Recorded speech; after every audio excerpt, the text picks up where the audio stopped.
குணசேகரன் நினைக்கிறது எப்பயுமே நடக்காது அப்படின்னு சொல்லி யாரெல்லாம் நினைக்கிறீங்களோ அவங்களாம் நம்முடைய கலெக்ட் பண்ணிக்கோங்க.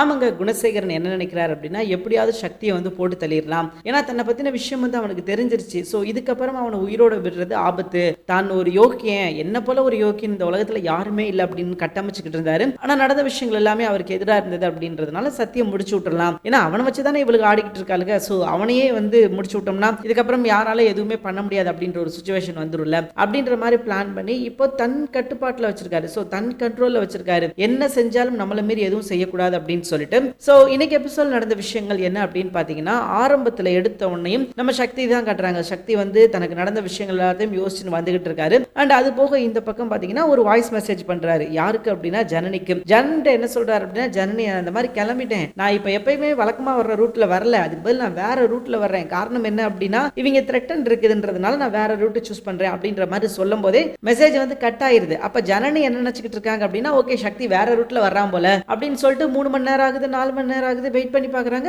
காணும். இவங்களுக்கு வந்து பயம் வந்துருச்சு. என்னடா அது, சக்தி வரேன்னு சொன்னா இன்னும் ஆளை காணுமே, என்னாச்சோ ஏதாச்சோ அப்படின்னு சொல்லிட்டு அவங்க வந்து பதறிக்கிட்டு இருக்காங்க. சோ சக்தி ஒரு பக்கம் காணும், நேரம் ஆகிக்கிட்டே இருக்குது. அதுக்கப்புறம் அழ ஆரம்பிச்சிட்டாங்க. இதுக்கு மேல தன்னால வந்து அடக்க முடியாது அப்படின்னு சொல்லிட்டு அவங்க பாட்டுக்கு அழ ஆரம்பிச்சிட்டாங்க. சக்தி உனக்கு என்னாச்சு சக்தி அப்படின்னு சொல்லிட்டு இவங்களும் அழுதுகிட்டு இருக்காங்க. அப்போ ரேணுகா, நந்தினி எல்லாரும் வந்து ஆறுதல் சொல்றாங்க.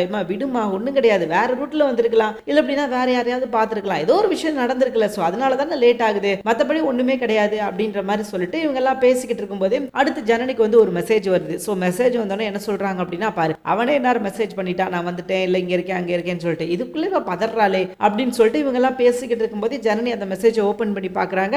மெசேஜ்ல பாத்தீங்கன்னா சக்தியை வந்து தலைகீழ கெட்டி தொங்க விட்டு அடிச்சுக்கிட்டு இருக்காங்க. ஆனா பயங்கரமா அடிச்சிருக்காங்க. சக்தி வந்து எலும்பு தோலுமா தொங்கிக்கிட்டு இருக்காரு. இதை பார்த்த ஜனனிக்கு வந்து என்ன செய்யறதுன்னு தெரியல. அவங்க தன்னை மீறி வந்து அள்ள ஆரம்பிச்சிட்டாங்க. ஐயோ சக்தி சக்தி உனக்கா இப்படி ஒரு நிலைமை அப்படின்னு சொல்லிட்டு அவங்க பாட்டுக்கு அழுதுகிட்டு இருக்காங்க. அப்ப எல்லாரும் கேட்கறாங்க, என்னாச்சு என்னாச்சு அப்படின்னு சொல்லி கேட்கும்போது இந்த வீடியோவை எல்லார்கிட்டையும் காமிச்சிட்டு நேர திட்டுன்னு குணசேகரன்ட்ட போறாங்க. சோ குணசேகரனோட சட்டையை பிடிச்சு, ஏன்டா நீ இப்படி பண்ண, உனக்கு என்ன தாண்டா வேணும், உனக்கு என்ன தாண்டா பிரச்சனை, தயவு செஞ்சு சக்தியை விட்டுடா, உனக்கு நீ என்ன கேட்டாலும் செய்யறேன், நீ என்ன சொன்னாலும் கேட்கிறேன், நான் வந்து இந்த பிரச்சனைக்குள்ளே தலையிட மாட்டேன், தயவு செஞ்சு நீ சக்தியை விட்டுரு, உன்னை என்ன வேணுமோ செய்யறேன் அப்படின்ற மாதிரி எவ்வளவு சொல்லி பாக்குறாங்க.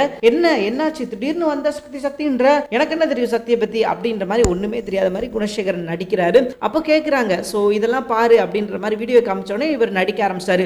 ஐயோ சக்தி, ஐயோ நான் பெத்த ராசா சக்தி, உனக்கா இப்படி ஒரு சுச்சுவேஷன், உனக்கா இப்படி ஒரு நிலைமை அப்படின்னு சொல்லிட்டு அப்படியே ஜனனி மேல வந்து பழிய திருப்ப ஆரம்பிச்சிட்டாரு. ஏய் பாத்தியா, அவனுக்கு ஏதாவது ஆபத்து வந்துடும் அப்படின்னு சொல்லிட்டு தான் நான் வேண்டாம் வேண்டாம்னு சொல்லேன், ஓம் பேச்ச கேட்டுட்டு போய் இப்படி கிடக்கானே என் பையன், ஐயோ பாவம், இவனை வந்து இந்த குளத்திலேயா நான் பார்க்கணும் அப்படின்னு சொல்லிட்டு அலப்பறையே கேட்கணுமே. சோ தாங்க முடியாத அளவுக்கு அலப்பறை பயங்கரமா கொடுக்குறாரு. எல்லாருக்குமே செம்ம ஷாக்கு. இந்த விஷயத்தை வந்து இவர் தான் பண்ணியிருப்பார் அப்படின்றது எல்லாருக்குமே தெரியும். ஏன் அப்படின்னா இப்ப சக்தி என்ன பண்ணாரு, இவனை பத்தின ரகசியங்கள் என்ன அப்படின்றத கண்டுபிடிக்கணும் அப்படின்னு தானே போனாரு. சோ இவன் தான் காரணம் அப்படின்றது கிளிப்பிள்ளைக்கு கூட தெரியும். ஆனாலும் தனக்கு எதுக்கும் எந்த சம்மந்தம் கிடையாது அப்படின்ற மாதிரி தான் சொல்லிக்கிட்டு இருக்காரு. சீக்கிரமே இந்த விஷயத்தை இவர் தான் பண்ணார் அப்படின்றது வெளியே வரதான் போகுது. பொறுத்திருந்து பார்க்கலாம். தேங்க்யூ ஃபார் வாட்சிங்.